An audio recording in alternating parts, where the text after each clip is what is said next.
Hello everyone, I am your host Macy Kraski and welcome to Flashback. Today we will be looking into the 100-year anniversary of Theodore Roosevelt High School. The class of 2023 is the 100th group of students to walk these halls. This is a building filled with history and accomplishments. In this episode of Flashback, I am bringing in experts on the architecture of the school, the infamous wall, the school songs, and various graduates from over the years to help us celebrate this milestone. Not only will the guests share their wisdom, but people from our team also explored the school grounds and used resources to look back at major parts of the school's history. Our first guest knows a lot about the architecture and construction of the school, which dates back to the Great Depression and the WPA program. Hi, Asia. Hey, Macy. So I understand that there's a lot to know about this old building. Yes, so in the beginning in 1919, there was a vote within all of the Wyandotte residents of where they should build a school. So there were two sites that were up for debate. There was the Eureka site, and then there was another site, and I believe 91% of the Wyandotte residents voted for the Eureka site, which was set to date, and they designed the school for just originally one big building, which was known as A building, and then the school was built in 1923. When were the first additions made to the school? First additions were the math classes and the science classes, which took all of A building. And then they started adding on later on within the years. 1957, they added our B and C buildings, which included the gymnasium, the auditorium, the music hall, and shop hall, and machine hall. What was the material used to build RHS? So the materials used to build RHS is mostly limestone, and they use these giant big windows that'll just have light come through so that the students can study better. And they had ventilation so that we could be cool. Yeah. You know how the school is named? So in 1901, Wyandotte actually just had all of the schools named after deceased previous presidents. So that was how RHS became known as Theodore Roosevelt High School.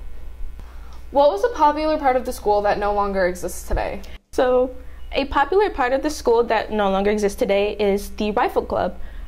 We had a gun range in the basement where students will go and shoot their rifles at targets all day. I can never imagine having a rifle range in our school today. And I've been in the basement, and you would never think that's what it is. Right, yes. Okay, and what are some interesting architecture that's around the building, like on the outside?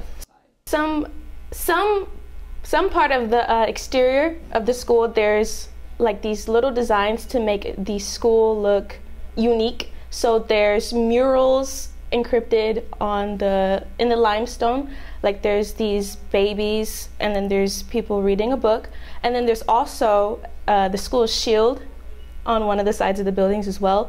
And in the main hall by the main stairs, where students used to enter and exit the school, they no longer use anymore, is all marble. And there's marble finishings all over the school building, and there's marble finishings even on the stairs. I would never know the stuff about the outside, but I knew about the marble. Is there anything else that you would like to add? Our school was originally known as the Old 40 Acres. Previously, before the school was built, it was a horse track. And so that's where people would go and run their horses. And during the construction, actually, they used horses to carry the materials, and then they also used them to help build. I wish we still were a horse thing. That'd be cool. Thank you, Asia. You're welcome. I know I'll be looking around more carefully as I go through my day. In such an old building, there has to be mystery doors and locations throughout the school that no one knows what may be inside. Let's go to reporter Javari Watts, who went on an exploration. Javari? Okay, RHS, we are on our way to find doors that everyone else is probably wondering what they lead to. Okay, RHS, we're on the 3rd floor. Okay, RHS, I got the door open. So this is the 4th floor. This room is crazy. Oh, you got some chandelier, some paint buckets. Most likely, I don't know what that liquid is, but it's something, some boxes. It's definitely antique. 4th floor. Okay. Oh, shoot. Oh. This is sweet. A little storage room. This is like antique stuff right here. It's like paintings from some desk, I guess. Anyone who needs a desk, you know where to come. This room is 3rd floor, right by Mr. Adams' room and Mrs. Bowler's room. Oh, this is auditorium. Oh. Welcome, welcome, RHS, to the auditorium. If some of you underclassmen haven't been here, this is the auditorium, the balcony version of it. On the left, you have all these murals that we're about to restore for fundraising. Pretty much the upstairs part of the auditorium, RHS. Give me a round of applause. Right now, I'm in the hallway with the classrooms, Mr. Grabitz, Ms. Kirchhoff, Mr. Trusowitz, going down, entering B building. And we just found a giant closet full of costumes. Like, when I tell you this thing's huge, this is huge. Like, these guys have costumes for days. We're in the steep hallway going from side to side of the school, heading towards the main stairs.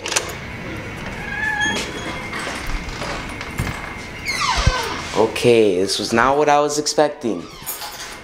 It looks like a locker room. I'm not sure whose locker room this is. Oh, shoot, the door. I'm not sure whose locker room this is. I'm probably the janitor, so we should probably get out of here. We gotta go. Javari sure answered some mysteries for me. I know as I'm walking from class to class, I won't have to wonder what's behind those odd doors anymore. Speaking of classes, Roosevelt's curriculum has definitely changed with the times throughout the past 100 years. The classes offered at RHS when the school was first opened were very different from what they are today. Let's go to Cameron for a look at those changes. What's up, Roosevelt? Back in 1923, there was a lot of classes offered here at Roosevelt that are no longer here today. So let's go take a look into those former classes. What is today Mr. Stoner's office, or the former teacher's lounge, used to be the home ec room. Another class offered here at Roosevelt was another kind of class like home ec, but it was sewing. And, well, this is where the sewing class used to be, which is now the counseling office. In the original auditorium backstage, where all the actresses and actors get dressed nowadays, used to be a bicycle repair shop. That was another class offered here at Roosevelt. But there was also 2 other classes in the back of the auditorium, right next to where the bike shop used to be. But unfortunately, I can't find any information about that. Today, what is known as Special Ed hallway used to be the machine hallway. This room all the way down at the end used to be the lathe shop. Then this room right behind me used to be the tool shop. And then right next to it used to be where the bench room used to be, where all the students would get ready. We're all familiar with band hall. Some of us more than others. We all have our different opinions on it. But back in 1923, when the school originally opened, band hall wasn't a thing. Student services department, now a thing. They use this classroom. Used to be the music room. Now that you know all the former classes here are offered at Roosevelt, let's throw it back to Macy. If I went to RHS when home economics was offered, I definitely would have taken that. While some classes have gone away, others have been around for all 100 years. One of those classes is newspaper. The Y News has been a part of RHS since the beginning. Every copy of the RHS newspaper from 1923 through the present is available at both Bacon Library and in the RHS newsroom. The RHS newspaper has been running since 1924. It is an important staple of the Wyandotte media program at the high school. The newspaper has been running for almost 100 years. Over that time period, it has seen many changes throughout the years, including pictures and the advancement in technology for graphical design within the newspaper. Over the years, we've seen different colors of text, different color papers, advances in material of the paper that it's used in. I would definitely recommend reading the latest issues of the Wyandotte newspaper. The architecture and courses are obviously an important part of this historical high school, but the student experience is a huge part of what makes RHS special. Our next special guest is Kylie King. Kylie is a senior swimmer and rower at RHS. As a member of Student Council and National Honor Society, she has taken a special interest in the school songs at RHS. Hi, Kylie. Hi, Macy. So, what can you tell me about the school songs for RHS? So we have two songs. We have the color song and the fight song. I don't think many people know about the color song, but the fight song we sing at every football game. The color song was actually adapted from a U of M song, and then they thought that we needed our own school song, so they made the fight song. Who made the fight song? Harold Lang, I believe he was class of 28. Okay, and then the color song, it came from U of M. Do you know when that was? I think that was 1927. Okay. How did Harold Lang come about in writing this song? Did he just spark up the idea? So it was actually a contest. So when the U of M song was adapted, the color song was adapted from U of M, our school thought that we needed a song to represent our school, so they made a contest, and Harold Lang entered Here's to Wyandotte into the contest, and it won, and the students of Roosevelt decided to call it their own school song, and it's Here's to Wyandotte, and that's our fight song now. And is it published? Yeah, it was published in 1931. Okay. And then where can students find the lyrics to the song, or how do they learn them? So the lyrics of the fight song are right next to the old gym, and then the color song, the lyrics are in between the pictures for district champs in the hallway going to the gyms. And then I've definitely heard Here's to Wyandotte, but what about the color song? I think the band plays it at some of the football games occasionally, but I know everybody knows the fight song. And then how do RHS students use the fight song? When is it necessary for them to sing it, or it's to be played? I know at games, every time we get touchdowns, everybody sings it. Even at other sporting events like swim, we sing it before, for a chant before we swim and after we swim. So I think it's a great song for everybody in the school to use at any time for sporting events and everything. I feel like I'm really starting to get to know my RHS history, but I'm not sure I could answer trivia questions. Maybe current RHS students can. Hi, I'm Anna Harrell here with YTV News. Today we went around asking some trivia questions to teachers and students. Let's see what they have to say. What year was the wall built? 1947. Probably 1998. 1987. 1999. What did the class of 1933 do in the homeroom? In homeroom, they slept. We'll put sticky notes everywhere. Kiss each other. Eat pizza? What year did the auto shop start? Oh, that definitely was 1974. 2005. 87. 1880s. What was the theme of the 2011 homecoming? Disney. Hawaiian. What theme was the 2011 homecoming? I say 2011. Comment. Rainbows. What year did they build the murals in the theater? 1962. We have murals 1964. 1933. 1900s. The first elective was? Definitely marketing. Gym. Art. Oh, Art. Art. The first elective was?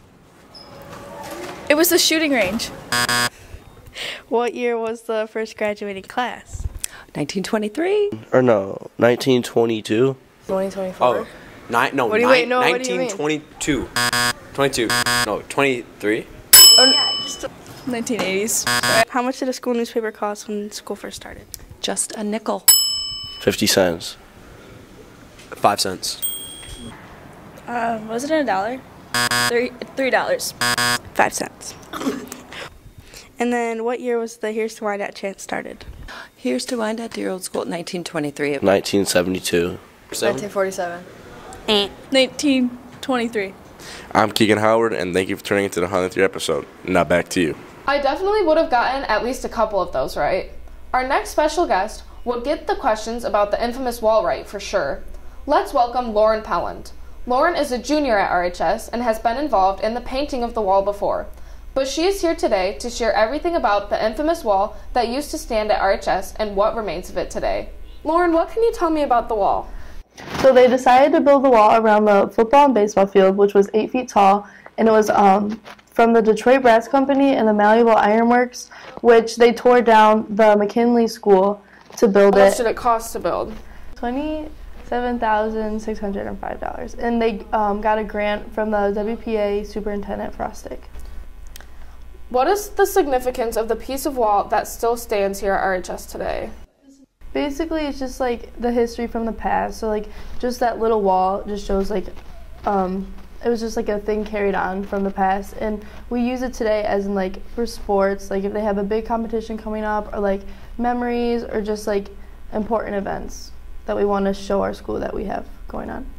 Thank you, Lauren. Painting the wall has become an iconic part of the student experience at Roosevelt. The people who have attended RHS are all so different. When I think of all the RHS students that went here before we were alive, I think of what they would have been involved in, but also how they may have dressed. I definitely do not think they would wear pajama pants to school 100 years ago like the students do today.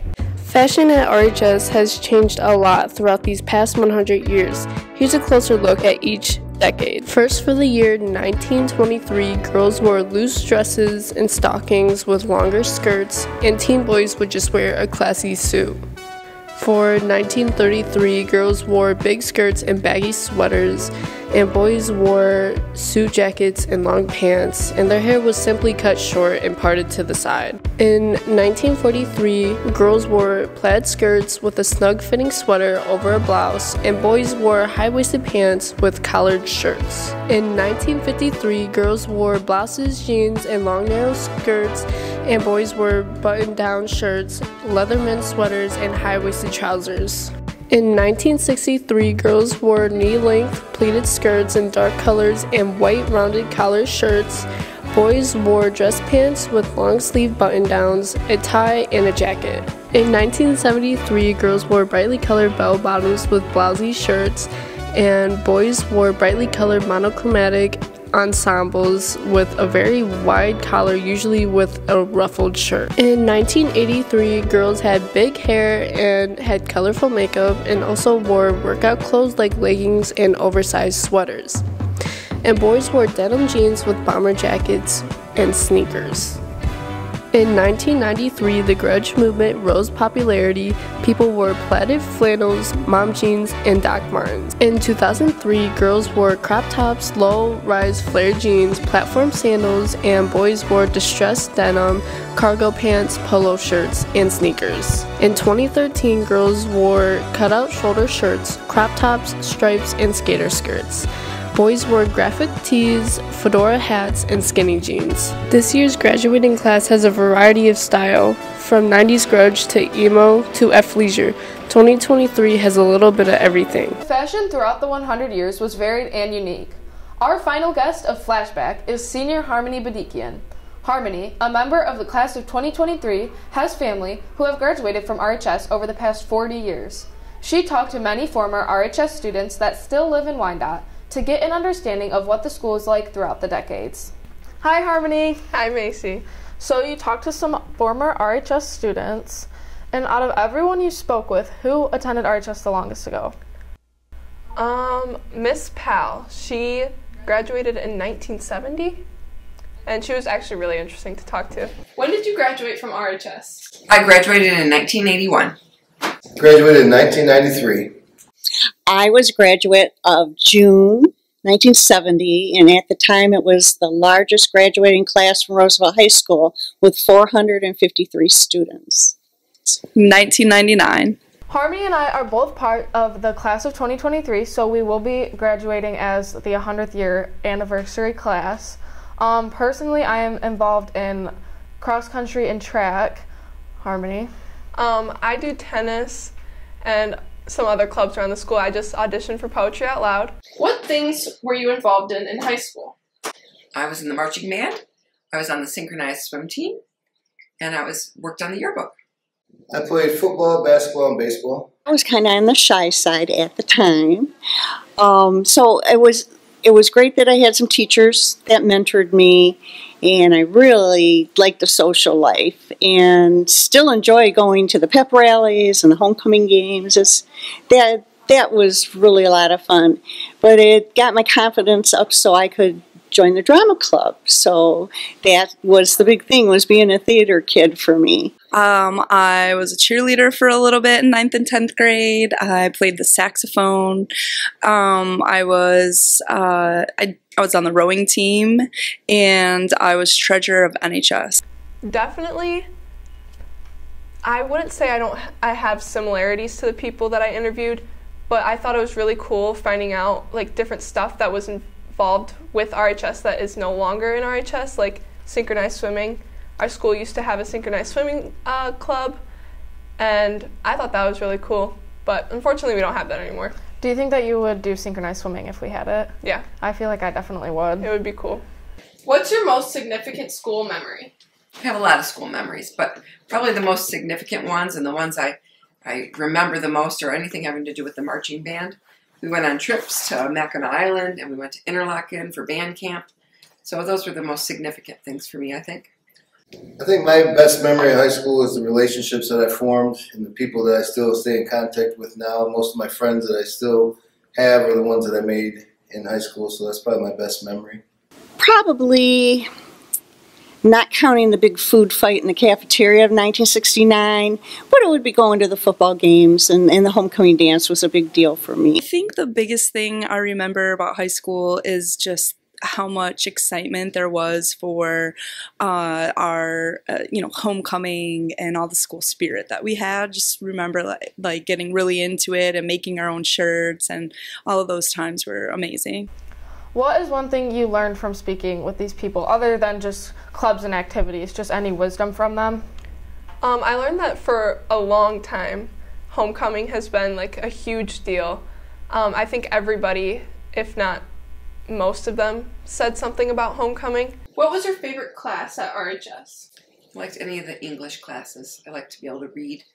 My favorite class was my junior year. I took a research class with Miss Kissel, and it really opened up my eyes to the process of writing, and I figured out I was pretty good at it. So that's probably my favorite class. I was in the business classes, but I also liked the English classes because they had some great teachers. So that led me into my secretarial career. Really good training, and some of those teachers I worked with later here, and they mentored me through my whole career, my whole life. So that was pretty significant.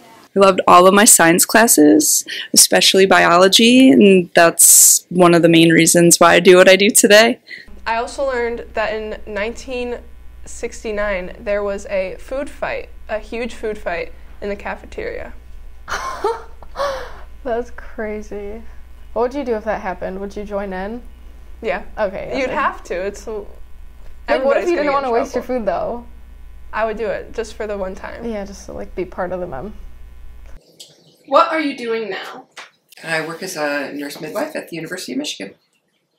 Currently, I'm a teacher at the Lincoln Center. I teach special needs here in the district, and I'm the boys' varsity basketball coach. Well, after I got out of high school and got married and had a couple kids, I came back to work here. So I worked here at Roosevelt beginning in 1988, and I was assistant to the librarian for 19 of those years, and then I moved up to the front office for 3 years and worked with Principal Mary McFarland. So that was a lot of fun. But I had a big interest in Roosevelt's history, and I ended up writing a book on Roosevelt High School, and that led me to writing other local history books. So far I've written 3 history books on the city of Wyandotte and of Roosevelt or the schools. So that led them to nominate me to be on the Wall of Fame here, and I'm a distinguished graduate. So you'll see my face on the wall in the Commons. Now I teach science, physics of the universe, freshman all day, but then next semester I have a couple of biologies, and I can teach any of the science classes, and I love it. Is there anything else that the alumni talked about that you think is important? Miss Powell actually, she wrote a bunch of books about Wyandotte history. I think she said that there's 3 of them, and in our Wyandotte history class we have a few of them. So she knows a lot about the history of the school. She even said in her interview, like, she knew the exact amount of people that graduated with her. So that was super cool to talk about. I also think talking to everybody I realized very quickly that everybody I talked to, once they graduated, gave back to Wyandotte. So Miss Powell, she was a librarian and a secretary after she graduated, and then she's also the Wyandotte historian. My mom, Miss Badikian, was on the school board for a lot of years after she graduated. Mr. Adkins, he is a special needs teacher at the Lincoln Center, and he's the varsity boys coach and used to be the varsity girls coach, and Miss Barnes is now a teacher. So I thought it was really cool interviewing people that came back to Wyandotte and showed their support for Wyandotte throughout their lives. It's no wonder RHS alumni take such pride in this school. There is so much history. I knew the building looked old, but I didn't realize all the historical detail that exists in and outside of it. I wonder what it would be like to travel back in time and see it 100 years ago for myself. I'm Macy Krajewski, and that's all for Flashback. See you next time.